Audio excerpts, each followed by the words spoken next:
먼저 이사야서는 선지자 이사야가 기록한 예언서인데 그는 원래 예루살렘 귀족의 출신이었습니다. 그러니까 그냥 편하게 먹고 살 수 있는 그런 위치에 있었던 그런 사람이라는 거죠. 하지만 그는 하나님의 부르심을 받아서 어쩌면 사람들이 배척하고 굉장히 싫어할 수 있는 이 선지자의 사명을 받들고 하나님의 뜻을 따라서 그렇게 편하게 살 수 있는 그 모든 배경들을 내팽개치게 된 것입니다. 그가 사역했었던 시기는요, 기원전 730여 년쯤으로 이제 막 북이스라엘이 멸망했었을 그때쯤에 사역을 했고 남유다에도 위협을 끼치던 그런 시기였습니다. 그러니까 상당히 위험하고 혼란스러웠었던 시기라는 것이죠.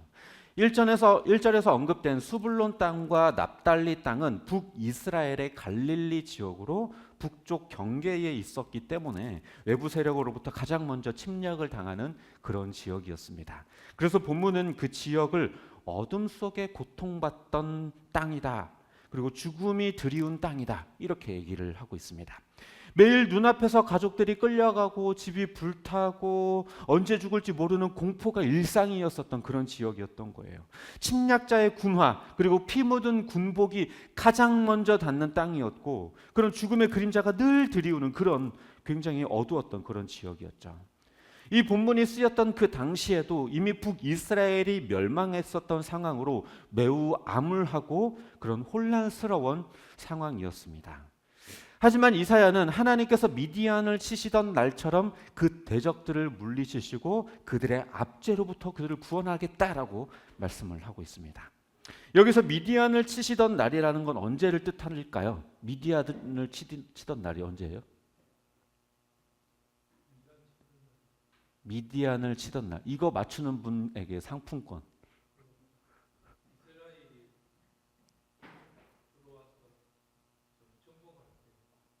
아닙니다. 아닙니다. 언제일까요? 미디안을 치시던 날. 되게 유명한 사건이에요. 10, 9, 8, 7, 6, 5, 4, 3, 2, 1, 땡. 언제냐면 기드온이 300명의 용사들과 대적했었던 사건. 그게 바로 미디안.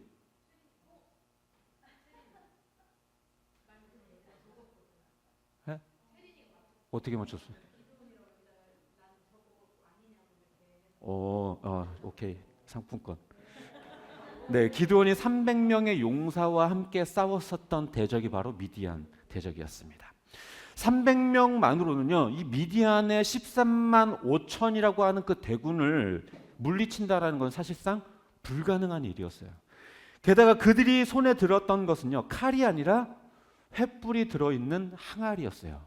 오늘 설교의 제목을 보셨다면 어느 정도 힌트를 알아챘을 수도 있을 건데, 네, 그걸 채린이가 알아챈 것 같습니다.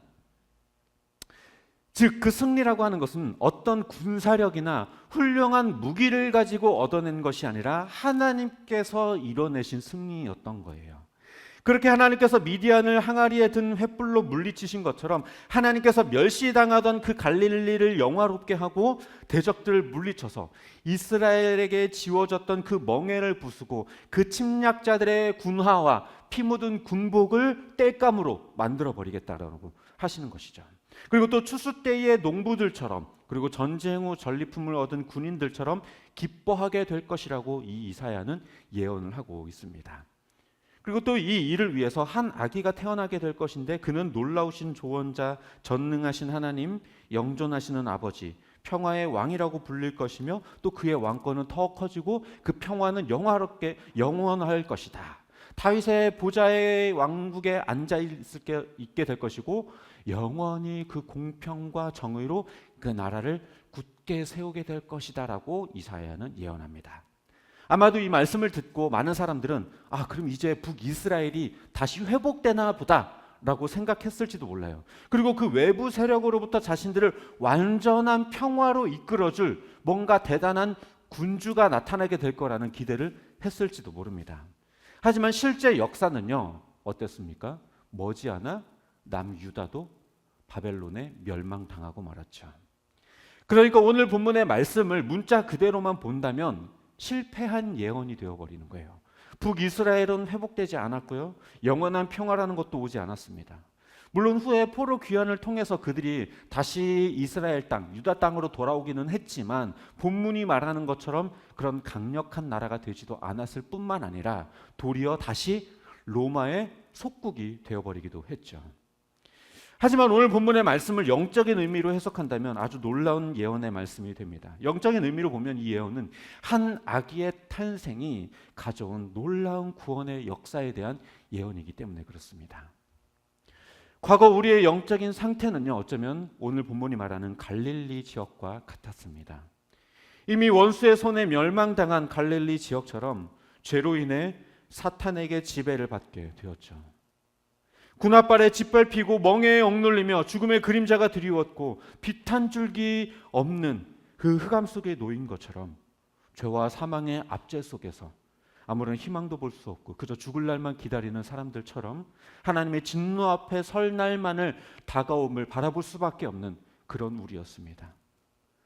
사탄은 죄를 지은 우리를 죄라는 사슬로 묶어서 도저히 빠져나갈 수 없게 계속해서 묶고 있었고, 죄가 죄인 줄도 모르고 그리고 또 하나님 앞 심판 앞에서 지옥을 향해서 달려갈 수밖에 없는 그런 존재가 되도록 우리를 만들었습니다. 그런데 하나님께서 우리에게 한 아기를 보내주셨어요. 그것이 바로 예수 그리스도죠.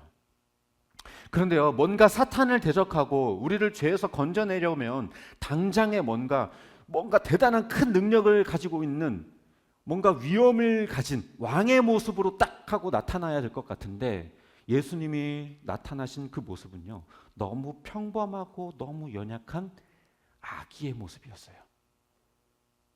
심지어 그분은 태어나고 30년 동안요, 아무것도 하지 않았어요. 아니, 당장 사탄과 싸울 천군 천사를 보내셔도 모자랄 판에 30년이나 기다려야 할 아기라니요.